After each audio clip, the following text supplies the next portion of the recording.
Sehemu ya tatu. Uamuzi wa Amina wa kuanza kujenga kimya kimya haukuja kwa msisimko wala furaha.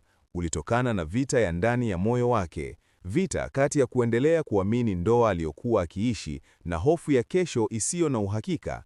Akaanza safari ya siri bila kumshirikisha Juma, safari iliyofanyika kwa tahadhari kubwa, kana kwamba anafanya kosa lakini analazimika kulifanya. Kila hatua aliyokuwa akichukua ilikuwa imejaa mawazo mengi, akijiuliza mara kwa mara kama anajilinda au anajiharibia. Lakini sauti ya hofu ndani yake ilikuwa kali kuliko sauti ya imani. Akaanza kwa hatua ndogo, kwanza kusafisha kiwanja, baadaye kuleta vifaa, kila kitu kikifanyika kwa mipango ya chini chini. Akaanza kuwasiliana na mafundi kwa simu binafsi, akiepuka kuitwa nyumbani au kuacha karatasi zozote ambazo Juma angeweza kuona.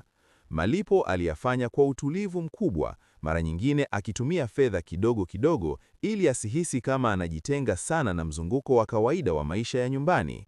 Na kwa sababu Juma hakuwahi kumuuliza mshahara wake wala matumizi yake binafsi, Amina alipata nafasi ya kufanya kila kitu bila maswali, bila mashaka, bila kizuizi, jambo ambalo kwa upande mmoja lilimpa uhuru mkubwa, lakini kwa upande mwingine lilimzidishia mzigo wa hatia moyoni.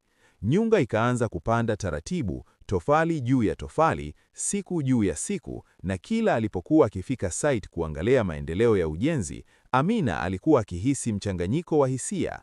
Wakati mwingine alisimama akitazama msingi uliokuwa ukipanda na kujisemea moyoni kuwa sasa hata akiachwa ana pa kusimama, lakini wakati mwingine macho yake yalijaa huzuni akiwaza ni kwa nini anajilinda dhidi ya mtu ambaye hakuwahi hata siku moja kumuumiza.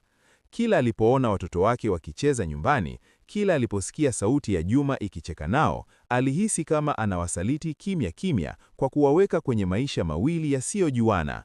Nyumbani aliendelea kuwa mke mwema, alimsikiliza Juma kwa makini, kila alipomweleza habari za kazini, kila alipomwambia hata pesa ndogo aliyopata siku hiyo, Amina alitikisa kichwa na kutabasamu.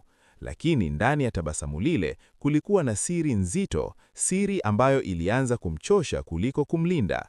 Alilala usingizi mfupi, mawazo yakimjia usiku, akiwaza kama angekuwa muwazi tangu mwanzo, kama angezungumza na Juma hofu yake badala ya kuificha.